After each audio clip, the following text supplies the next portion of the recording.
Hey everybody, welcome to another HorrorPack indie movie review here from the Maine Morgue. As always, my name is Jamie Santor, the host for the show. This week we're going to talk about Scar 3D, which, the actual name of the movie is Scar, but this happens to be in the 3D version. I believe actually it has both versions on it, and of course it is a Blu-ray. Released in 2007, directed by Jed Winthrop, I hope I said that right, and written by Zach Ford. Stars Angela Bettis, Brittany Wilson, and Tegan Moss. I thought this movie was very well done, very, very well written.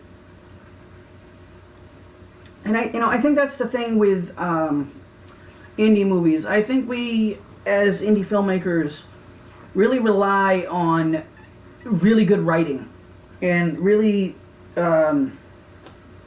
smart storytelling, more so than Hollywood. I mean, Hollywood can stamp out cookie cutter movies from January to December and never, bat an eyelash. But indie filmmakers really have to work on their storytelling, their writing, their characters, to draw fans into their films and into their projects and to support their companies. And I think this film really does that with the great story, the amazing writing of not just the characters but the story and the script itself. The action is top shelf in this movie. And that's, again, in indie movies, I think action is one of those things that we strive to do. I don't want to say better than mainstream Hollywood, but we really try to add emphasis to the action of our movies, especially in the horror genre, as we're trying to do the most we can on sometimes a very limited budget. The kills, again, in this movie, amazing, very well done, smart, well thought out. I actually love the ending of this movie and the reveal of who the killer was. It shocked me. I thought I knew, but I wasn't sure. I ended up being right. And the reasoning behind the killer's motive, I thought was, wow, that's really good. And again, with indie filmmaking, I think you people have to understand that we're trying to do so much and make a feature-length film on sometimes no money, and 9 times out of 10 a very small budget. So we're very limited in what we can do. We don't have that $100 million budget that Universal has, or Paramount has, or Lionsgate has. We have sometimes $500, sometimes $1,000, sometimes $5,000. We've probably put in probably $20,000 into the first 2 films that we've done here from Wicked Carnival Productions. And I'm not saying that I put in the majority of that money. My private investor has put in that much money. My producer has put in a lot of money. I have put in money. Everybody has to buy their own food and provide their own lodging because we simply can't afford that. But everybody that has been on board with our first 2 films is on board for the long haul, and they want to see our films succeed because that means they've succeeded in acting. So it's a trade-off. I just had a friend posting on Facebook the other day that he was going to finish the projects he had in pre-production, production, and post-production, and then he was going to stop making films until he was able to able to pay his cast and crew. And people just in droves, his fans, his friends, his family, his supporters, all said basically the same thing. You're giving people an opportunity. They understand that money is tight. They understand that money might not be there to be paid or to buy food or to pay gas or anything like that. They're there because they want to see you succeed, because if you succeed in making this movie, they succeed in acting. And they get their name out there, and they get more roles because they were in your little small budget movie. And, that's true, and I would love to be able to pay my cast and crew and buy them lunch and dinner and breakfast every day we're on set, but it's simply not in the cards. I'm getting off topic here and I apologize. I'm just trying to explain to you guys how I feel indie filmmaking works. And yes, I would absolutely love to pay my cast. And in all my crowdfunding campaigns, I've always said that paying my cast is a priority.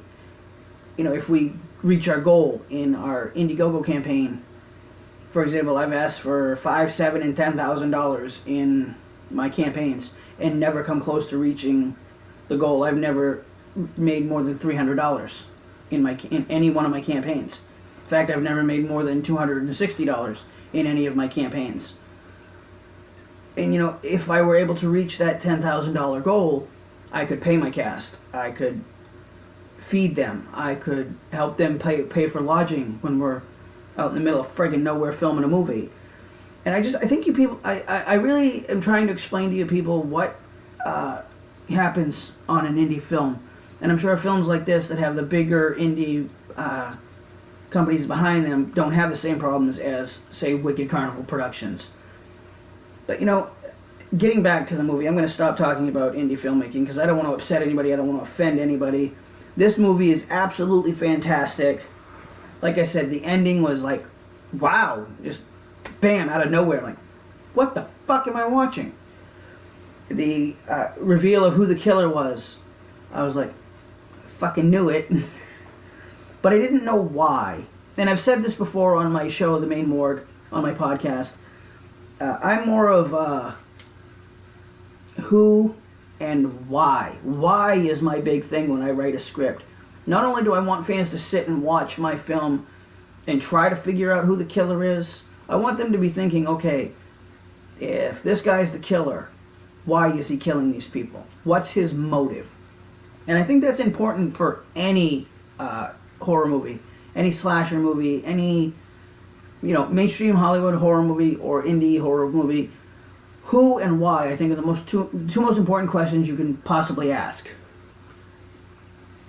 I thought overall this movie was brilliant, very well done, and I think Scar 3D is a perfect example of what indie horror should really be. Go out, balls to the wall, leave it all on film, and you will gain a fan following because of this. And I'm actually now, Phase 4 Films is the company that put this out. Brilliant.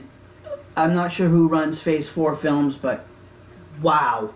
Keep making films like this. I'm a fan. I will buy as many of these as I can get my hands on.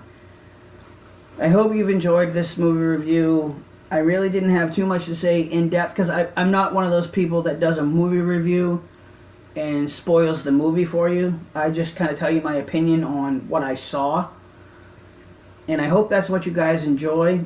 If you want me to get more in depth with my reviews, feel free to email the Maine Morgue at themainmorgue@gmail.com and let me know, hey, please go more in depth with your next review. Tell me your favorite scene, your favorite actor, your favorite kill. If you guys want stuff like that, let me know and I'd be more than happy to add that stuff in. Thank you guys so much for watching this video. I hope you all had an amazing Thanksgiving. For those of you that celebrated, I will see you guys on Wednesday with another episode of The Maine Morgue. Stay humble, stay hungry, everybody. I'll see you guys next week.